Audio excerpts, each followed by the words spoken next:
Musok-usok pa talaga. Magsusuob ako. Nilagyan ko ng konting efficacent oil. Yung mainit na tubig. Nagpakulo po ako ng tubig ngayon lang. Hindi ko na ipinapakita. So ito, tubig na medyo umusok pa. Bagong kulo lang po ito. Anuhin ko yung mainit niya. Magsusuob. Kasi sabi nila, para maging okay daw yung airways ng ating Kasi yung ilong ko palaging, itong isa palaging, yun bang pinot, sarado ba? So, kailangan kong magsuot. So, sobrang init po iyan at sobrang masakit sa mukha pala ng sobrang init na tubig kasi kakakulo pa lang yan at nilagay ko agad-agad dyan. At habang naganyan ako, yung mukha ko sa loob parang masusunog sa init talaga. At nilagyan ko ng konting efficacent oil para kasi eucalyptus ba. Napakainit sa mukha.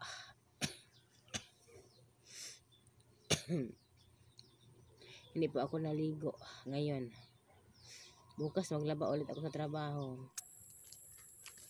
Hi guys. Welcome to my vlog. Galing ako sa trabaho niyan Sunday ng hapon, nagtupi at binigyan ako ng isda. May ulam na kami.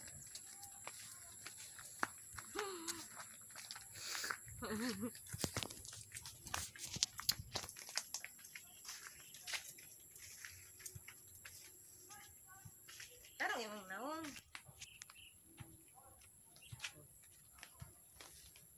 Lakaw na. Hey. Hi.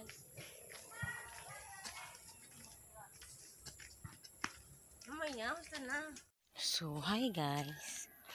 4 o'clock na. Ayan.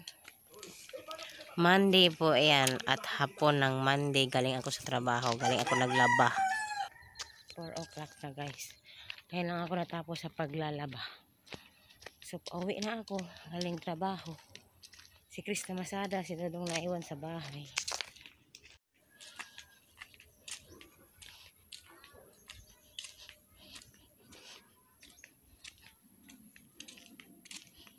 Tignan nyo si mama ko, nagsuog. And now the brains of the electric car, the power electronics module.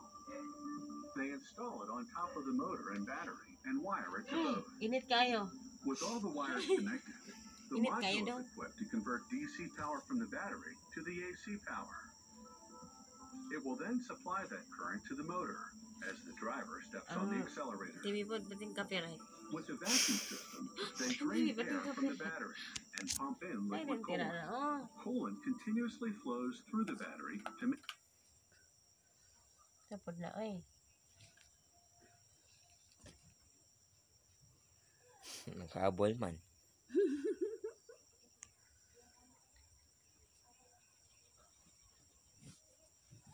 Wow.